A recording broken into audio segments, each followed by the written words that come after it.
What is thermal expansion? Thermal expansion is the tendency for a material to increase in size as it gains temperature. What is contraction?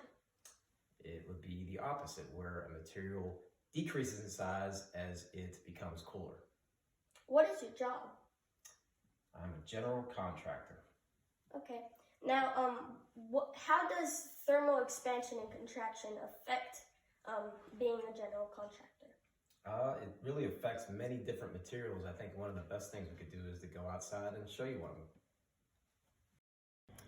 As a general contractor, I build residential housing, and one of the materials most affected by thermal expansion and contraction is concrete, so we're going to concentrate on that.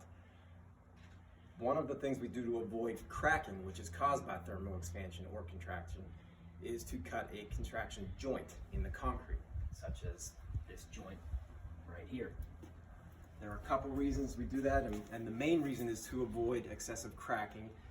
But you can get different temperatures in concrete, where one area could be in the sun and another area could be in the shade, and there's a big fluctuation in temperature. So you have one area of the concrete that's expanding and the other one is not expanding as fast.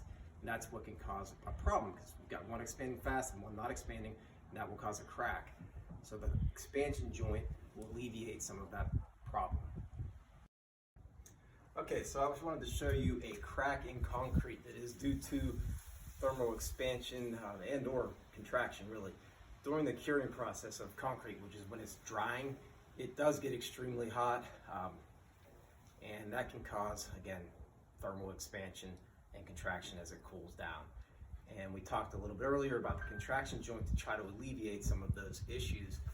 In this case, this happened during the curing process, and you can actually see the crack coming through, and it goes all the way to the contraction joint. And once it hits the contraction joint, it does not continue across to the other piece. It goes straight on out and does exactly what it should do.